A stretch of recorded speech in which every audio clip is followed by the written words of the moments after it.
Hello friends, welcome to defence matrix. तो कुछ important चीज़ों को आज डिस्कस करेंगे जिसको इंडियन एयरफोर्स के air chief marshal Vivek Ram Chaudhary द्वारा डिस्कस किया गया है all India management association conclave में। तो उनके द्वारा कई चीज़ें पॉइंट आउट की गई, जिसमें सबसे इम्पॉर्टेंट चीज़ जो थी वो ये थी कि इंडियन एयरफोर्स द्वारा कई तरह के एयरक्राफ्ट जो हैं वो ऑपरेट किए जाते हैं जो कि डिफरेंट कंट्रीज़ को बिलोंग करते हैं, जिसकी वजह से इन्वेंट्री मैनेजमेंट, स्पेयर्स वगैरह जो है काफ़ी बड़ा इशू बन जाता है इंडियन एयरफोर्स के लिए। तो इंडियन एयरफोर्स की इन्वेंट्री में 6 डिफरेंट कंट्री से आने वाले 39 टाइप के डिफरेंट एयरक्राफ्ट हैं।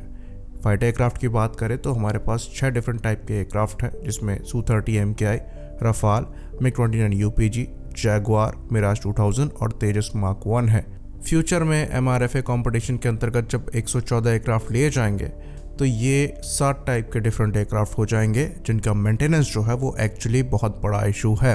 तो कोशिश ये करी जा रही है कि जो डाइवर्सिटी है उसको कम रखा जाए और इंडिजिनस प्लेटफॉर्म को ही प्रेफरेंस दिया जाए, ताकि स्पेयर्स और मेंटेनेंस का इशू, साथ ही साथ इन्वेंट्री का जो इशू है वो बहुत बड़ा ना रहे। तो Su-30 MKI की और जैगुआर की लाइसेंस मैन्युफैक्चरिंग इंडिया में होती है। वहीं पर बात करें तेजस मार्क 1 की, तो उसको हम इंडिया में ही बनाते हैं। तो यहाँ पर इन एयरक्राफ्ट की इन्वेंट्री का बहुत बड़ा इशू नहीं है, ऑल्दो लाइसेंस मैन्युफैक्चरिंग में भी आपको स्पेयर्स वगैरह मंगाने पड़ते हैं बाहर से, पर फिर भी इतना बड़ा इशू नहीं है जितना मिराज 2000 की और MiG-29 UPGs की इन्वेंट्री को मेंटेन करने का है। मिराज 2000 की इन्वेंट्री को मेंटेन करने के लिए रिसेंटली हमें पुराने मिराज 2000 जो हैं वो फ्रेंच एयरफोर्स से लेने पड़े, ताकि स्पेयर्स शॉर्टेज जो है वो हमें ना हो।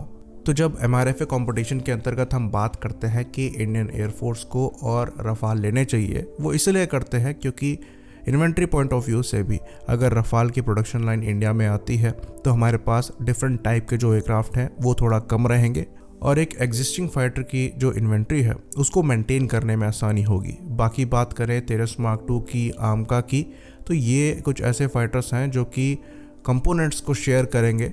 तो यहाँ पर एक एडवांटेज हमें मिलेगा, डिफरेंट टाइप्स होने के बाद भी हमें कॉमनैलिटी यहाँ पर देखने को मिल जाएगी, जो कि अगेन इन प्रोजेक्ट्स का एक बड़ा प्लस पॉइंट है। बाकी और इम्पोर्टेंट चीज़ को एक्सप्लेन करते हुए air chief marshal V R. Chaudhary ने कई इंपॉर्टेंट चीज़ें जो हैं उसको पॉइंट आउट किया, जिसमें artificial intelligence, narrative building, cyber warfare शामिल है। तो ये चीज़ें हम पहले भी डिस्कस कर चुके हैं कि आजकल की वॉरफेयर में नैरेटिव बिल्डिंग बहुत इंपॉर्टेंट है, और जैसा कि हम यूक्रेन और रशिया की वॉर में देख सकते हैं, यूक्रेन के लॉसेस जो हैं वो काफ़ी ज़्यादा हो रहे हैं, पर फिर भी प्रोपेगेंडा ऐसा चलाया जा रहा है कि रशिया यहाँ पर लूज़ कर रहा है और यूक्रेन द्वारा उन्हें बड़ा नुकसान जो है वो पहुँचाया जा रहा है, जिसमें कई चीज़ों की पोल जो है वो डेफिनेटली आगे चलकर खुली है, पर फिर भी नैरेटिव बिल्डिंग की वजह से जो मोराल है वो यूक्रेनियन फोर्सेस का बढ़ा है और रशियन फोर्सेस का थोड़ा नीचे हुआ है। बाकी साइबर वॉरफेयर इसलिए इम्पोर्टेंट है कि अगर आप कनेक्टिविटी को एनिमी एयर फोर्सेस की तोड़ देंगे तो उनको काफ़ी ज़्यादा डिफ़िकल्टी होगी कोऑर्डिनेटेड वे में ऑपरेट करने में। तो ये काफ़ी इम्पॉर्टेंट पॉइंट है जो उन्होंने मेंशन किया। बाकी उन्होंने बात करी OODA लूप की और बताया कि OODA लूप को वो कम करने की कोशिश कर रहे हैं। यहाँ पर OODA का मतलब है ऑब्जर्व, ओरिएंट, डिसाइड, एक्ट। तो ये US की टैक्टिकल कॉम्बैट थ्योरी की प्रैक्टिस है। तो इसमें 4 स्टेप हैं: ऑब्जर्व, ओरिएंट, डिसाइड, एक्ट। तो पहले स्टेप में आपकी निगरानी इतनी अच्छी होनी चाहिए कि आने वाले जो खतरा है उसको आप पहले ही भांप लें। ओरिएंट का मतलब ये है कि खतरा जैसा है उसको वैसा ही एक्सेप्ट किया जाए। डिसाइड का मतलब ये है कि आपको एक्शन डिसाइड करना है और उसके बाद एक्ट में आपको एक्शन लेना है। तो ये एक साइकिल है जिसको जितना छोटा रखा जाएगा उतनी इफेक्टिव जो है वो फोर्स निकलकर सामने आएगी। तो OODA को कम रखने के लिए जो ऑब्जर्वेशन कैपेबिलिटी है वो काफ़ी अच्छी होनी चाहिए, जिसकी वजह से कनेक्टिविटी आपको काफ़ी प्रॉपर चाहिए। साथ ही साथ अगर आपको एक्शन भी लेना है तो कलेक्टिव स्टेप लेने के लिए भी आपको काफ़ी बेहतरीन कनेक्टिविटी चाहिए। साथ ही साथ AI को यहाँ पर यूज़ किया जा सकता है थ्रेट एनालिसिस के लिए, जो कि OODA साइकिल को कम करेगा।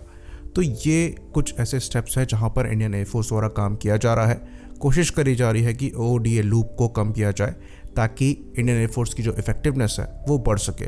इसके लिए मदद ली जा रही है प्रॉपर कनेक्टिविटी और आर्टिफिशियल इंटेलिजेंस की। तो जैसा कि हमने डिस्कस किया था ऑपरेशनल डेटा लिंक को, और हमने बताया था कि कैसे इंडियन एयरफोर्स के सारे प्लेटफॉर्म में अब सॉफ्टवेयर डिफाइंड रेडियोज जो हैं वो यूज़ किए जाएंगे। साथ ही साथ यहाँ पर आर्टिफिशियल इंटेलिजेंस की भी मदद ली जाएगी।